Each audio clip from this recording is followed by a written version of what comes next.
Brands on Brands. Hey, what's up, everyone? This week, we're talking about how to get amazing podcast guests to come on your show. How to get those great guests that are going to get your show to the next level. Check it out. In a world where content is king and your reputation is your brand, how do you build a brand that matters? Welcome to Brands on Brands, a home for those that think different and push their boundaries. This is where branding that matters lives. Now, here is your host, Brandon Berkmeyer. Hey, welcome to Brands on Brands. I'm Brandon Berkmeyer, your personal branding coach, and I believe that building a brand that matters today is the only way to thrive tomorrow. Appreciate you guys being here. Today, we're talking about how to get podcast guests. Not just any guests, how to get the great guests that are going to set your show apart, get you to stand out. Before we dive into that, if you'd like to refer back to any of these lessons from today's episodes, check out the blog at brandsonbrands.com/blog. And also, I have a freebie for you guys, which is if you're looking for how to create content, how to take an hour of content and convert it into 1 month of content, for all you podcasters and content creators out there, I've created a step-by-step guide just for you, all about repurposing content. Download it now at my free resources page at brandsonbrands.com/resources. Now let's jump into the show. Brands on Brands. All right. How to get podcast guests. Now, getting great guests, as you guys know, is critical to building the reputation of your podcast. Why is that? Well, a great guest says a lot about your show. It tells people what kind of information you're going to be talking about on your show. It lets people know what kind of network you have, the kind of people you like to be around, and also sets them up for like, what level of expertise are we going to share here? Are we amateurs or that professionals, right? It's a lot of information, all gleaned by looking at, what's the cloud of a guest that you're bringing on the show. It also helps beyond just what it brings to the image of your show. It also helps you build new relationships that can be the catalyst of your success.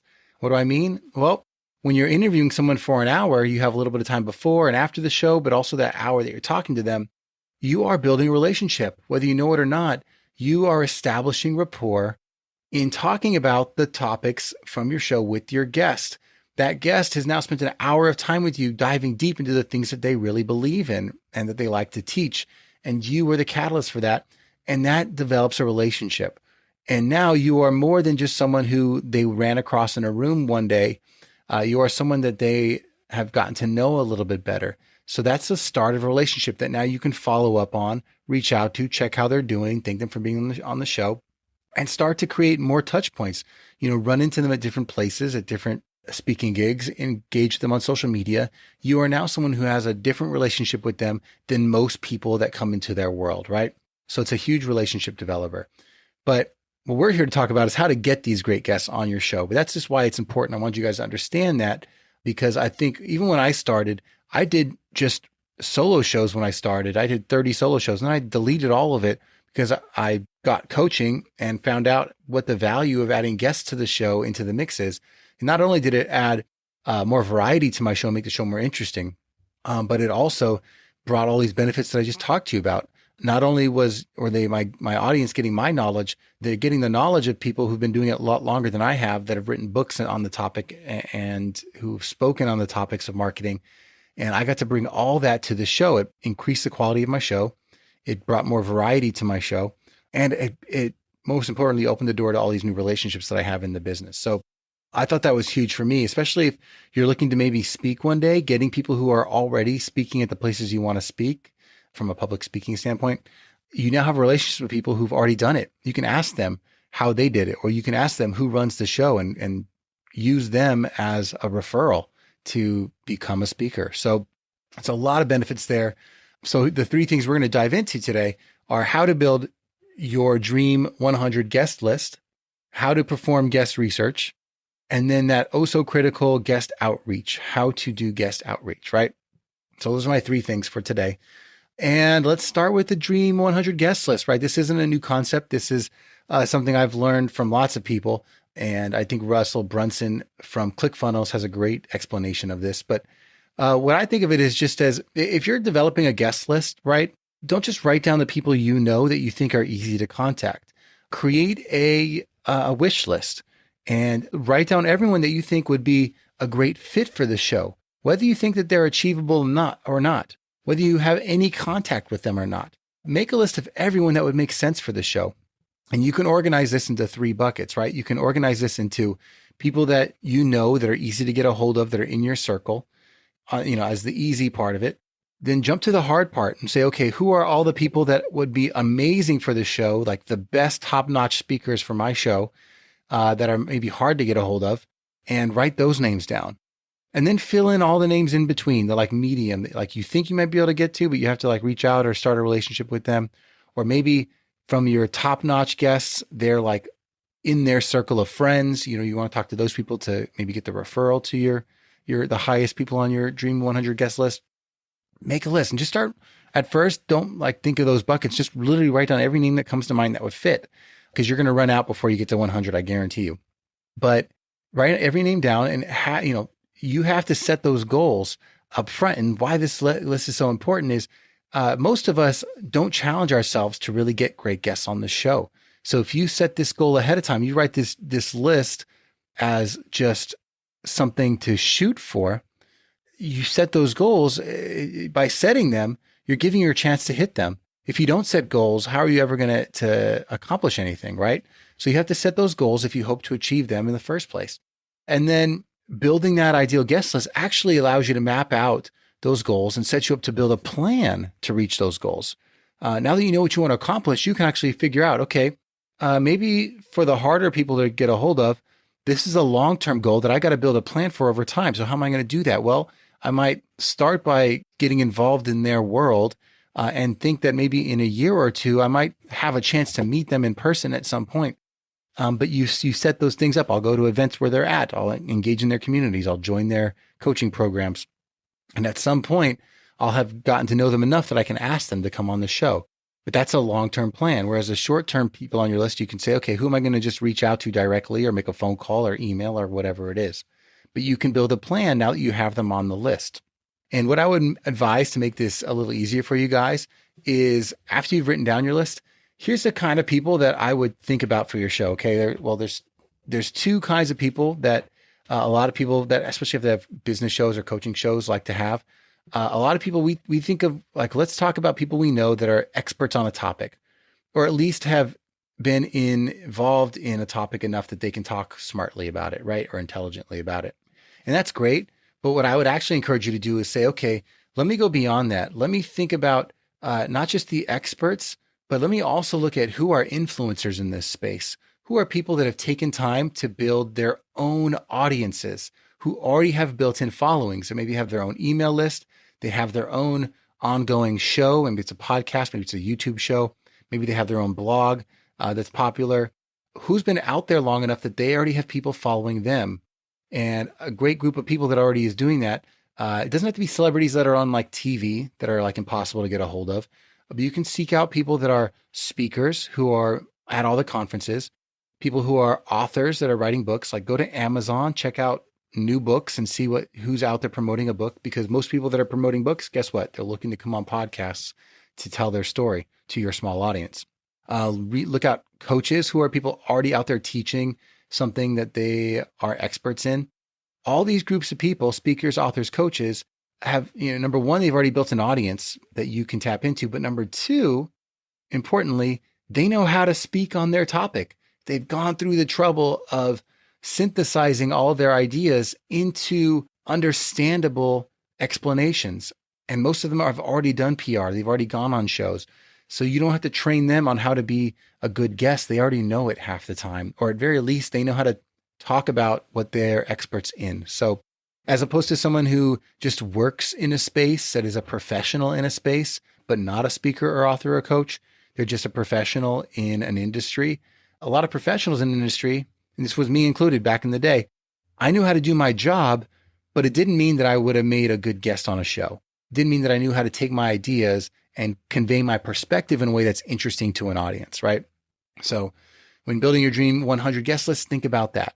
And if you do want to go after celebrities, like maybe start with like second tier celebrities, people that are popular for something very specific, but maybe aren't bombarded with emails every day. Like find something that's maybe notable that the name would be recognized by your audience, but maybe they're not the hardest people to get a hold of. You can put those in your like middle tier, right?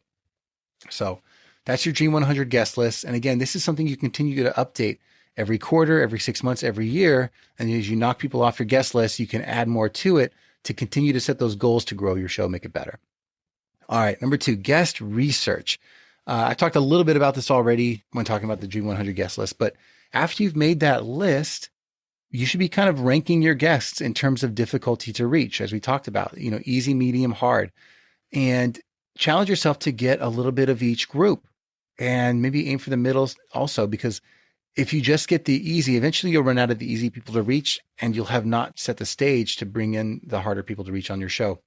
What's great is after you've started the momentum of getting people on your show, it becomes easier to get other guests because you've already got the people that you can look back to and say, I've had these great people on my show. You'd be a great guest too. Or you get referrals, and we'll talk about that. But start by grouping your list of people into different groups, easy, medium, hard. Rank your guests in terms of difficulty to reach. And then what I would do is map out the places where you'll be able to interact with them online and offline. This is the research part that is going to help you with the next section we're going to talk about, which is outreach. But you have to do the research first. You have to understand, do my guests that I'm trying to reach that I don't know, do they have shows already? Are they online? Are they going live online? Do they interact online in a place that I can jump in and engage regularly so that they can at least start to get familiar with my name or see my handle or see that I interacted? Do they have a Facebook group that I can join and comment and interact in the group on? Do they have an event that they're speaking at that I can go attend and reference? Do they have a book that I could read? Do they have something that I can take, consume, and engage with and be a part of their world, right? That's the research part of this all. And that's online and offline. If you're only doing this research online and you're never going out of your way offline, you are slowing yourself down. So if you have a chance to get out there in person and meet somebody in some way, shape, or form, or go to an event in person that they are at, that's going to be the fastest way for you to build this list and have all the starting points of relationships that you need to get your show off the ground. Start building a long-term engagement and outreach plan. So start thinking, let me map out my year. Maybe you realize that you're a couple of like amazing guests for your show. I'll speak at like one event. And then you can look at that event and say, okay, who are all the other speakers at this event that would also be great people for my show? Who are the other people that are thought leaders in this space that are friends with this person? And where are they speaking? And who are the speakers at events that they're going to? Or who are writing the books in these other spaces? Finding those connections is going to help you build your list. And maybe you're going to get to know people that weren't on your radar. You might find that there's a lot of people in your space that are industry leaders that you just had no awareness of. But now that you're doing the guest research, you're going to start to see their information more. Follow them on all their social media so you can start to see where they pop up and see if you think that they're a fit. But start building that long-term engagement now and engage in all their social media. And then that's your outreach plan. So the next is going to be the actual outreach, right? So the best way to get a great guest to say yes is to already have formed a connection with that guest. That's what I'm trying to teach you guys today. So the first time that they hear from you should not be an email saying, hey, I have a show. You're awesome. Please come on it. That's not the first engagement. First engagement should be you saying, hey, this is great content. Thanks for putting it out. Or I love what you said about this on your last live. Or, hey, I have a question. Or leaving a review on their book or on their podcast. Show up in their world and ask them questions face to face. Engage in some way, shape, or form. Virtually be the easiest. And I'll tell you, before I go to any conference, I reach out to all the speakers at the conference. I DM them on Instagram or on LinkedIn. And I say, hey, love this content article. And I hope to shake hands with you if I see you at the conference. And then when I get there, even if they don't remember seeing it or they never saw it, I can refer back to it and say, hey, I did this thing. And I'm so glad I got to actually meet you in person. And it just builds a rapport. I mean, that you were thoughtful and didn't just bump into them haphazardly. You put yourself in that place to meet them. And the other thing is to say, when I actually was starting the show, I went to a conference called Social Media Marketing World, and I actually did these things I'm talking about. I DM'd every single person that was speaking that I thought made sense. And I introduced myself. I went on there when they were live on social media. I participated. I joined their Facebook groups, all the things. And then when I showed up, I wasn't a stranger. And sure enough, not all of the 100 people, but like 10 of them were happy to say hi and knew who I was, or at least had a sense of it, or at very, very least were happy that I was already engaging their community and happy that I could refer to that when I talked to them. And then when I got to meet them and say hi and tell them who I was and just that my interest in them and my excitedness to meet them because of the cool things they were doing, then I could follow up with them. Either I can ask them face to face, or I could follow up with them afterwards in an email and say, hey, so great meeting you. Send them a picture of us so they remember it. And then say, by the way, I have a show. And because of how you talk about this thing, I think you'd be perfect for my show. And now that we have that one-to-one relationship, they are so much more inclined to say yes than some random cold email outreach. So building those relationships face to face is huge. Taking pictures with people is huge. It's all a step in saying that you've invested in the relationship. And what I like to tell people is you have to like them first. If you want people to like you, you have to like them first. If you want to build amazing relationships with influencers, you have to put in the time to show them that you are engaged in their content first. So if you want them to like you, you have to like them first. If you want them to invest in you, you have to invest in them first. And moving on from that, I think the second best way for you to get guests on your show, it's going to be a bit like a snowball effect. The second best way to get people on your show is to have someone on your show refer the next guest. So anytime someone is introduced to you via someone you already know, it already breaks down the barriers to the invitation. In other words, it's not a cold outreach anymore. It's someone saying, hey, I met Brandon. He's great. I was on his show. I think you'd be perfect for his show. Right. And how do you get them to do that is I think is a big question. Well, one of the things I like to do is when I'm actually interviewing them, you can build into the interview. You can say, hey, do you know anybody that would be a great fit for the show? And let them answer and see if they have anyone off the top of their head. If they don't, you could say, great, I'll follow up and I'll ask again in case it's easier to remember later. But if you can get them to actually say the person's name right there live, it's that much easier because now you can reach out to those people and say, hey, this person referred me to you. Or you can email them after and say, do you mind setting up an intro to that person you mentioned? And now they feel inclined to do that because they mentioned the person's name already. So take those steps to, in person, get referrals, because that's going to be such a quicker way for, instead of you having to be a stranger and introduce yourself. Now you've got someone breaking the ice for you and being someone who basically says, Brandon seems cool. Go ahead and, get to know them. So use those guests, take the guests that you have. And if nothing else, leverage them to meet new people. Every person you meet, every guest you have on a show should at least give you one introduction, should at least be a doorway to you meeting one other person, unless they just don't like you or their relationship is just too disconnected, right? That does happen sometimes. I'm not going to lie. Like there are some people that they give you their time because they are a professional, but they are so busy and so popular that they just don't have time to introduce you to their friends. And that's fine. That happens. At very least, you'll be able to refer to them as clout for the next guest and say, hey, I got to interview these 5 amazing A-list people, and I think you would be such a great addition to this list. You can use them by name instead of by introduction. But look for those referrals. If you can get them, look for them and ask for them specifically, live and in person. If you wait till email, it's harder for them to follow through. You might just never get a response. In person, when you're asking them on the spot, they'll usually try their best to think of someone that might be a good fit. And that is the main way you'll actually get a response.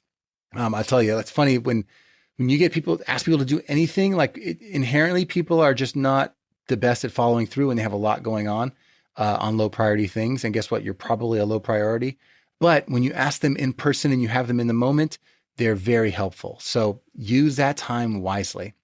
And then lastly, I think the third best way to reach out is directly one-to-one with a high-impact, personalized message that aligns the show with the guest and demonstrates credibility. So I started to allude to this, but basically, if you're stuck with just your direct outreach, I either do one of two things, either email or direct message. I personally prefer direct message, especially on Instagram, sometimes on LinkedIn, but specifically on Instagram or even Facebook Messenger. I like to send someone a message and say, hey, what's up? First name of person.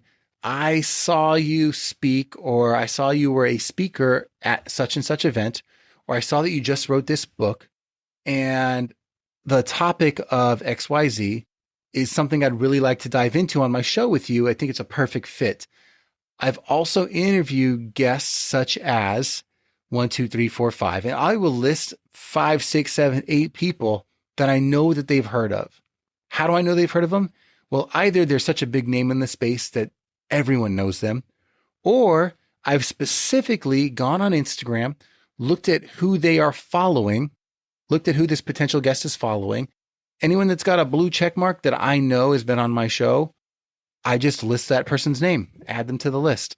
That way I know that they know them. If they're following them, they obviously know them, especially if they're a big name person. So I just list all those names off. The more, the better. And that lets them know that this show is for them, because I'm already interviewing people that they know and they respect, and they would be, considered one and the same with these people. And they're just part of that same list of people. So they want to be associated with that list of people. They want to also say they've been on that same show, that same stage. So third best way is to mention all these other people. I love doing it direct one-to-one via messaging on a platform like Instagram, if they use it. And I type each of these individually. I say, hey, first name. I compliment them and tell them what I like about them or their information. I mention the guests I have on my show. And then I say exactly what I want them to talk about, exactly why that fits my show. And mentioning those guests demonstrates credibility of the show. And I might even say, for season 4 or season 5, I'm looking for guests. And that also demonstrates the show's been around a long time. So that's my way in a way that I've worked with my coaches on, of coming up with outreach for great guests.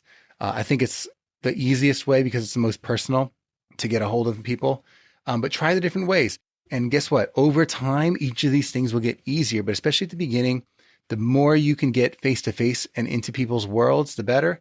And then as that moves on, then the people you've already met will become very easy, and you'll move them to the easy part of your list.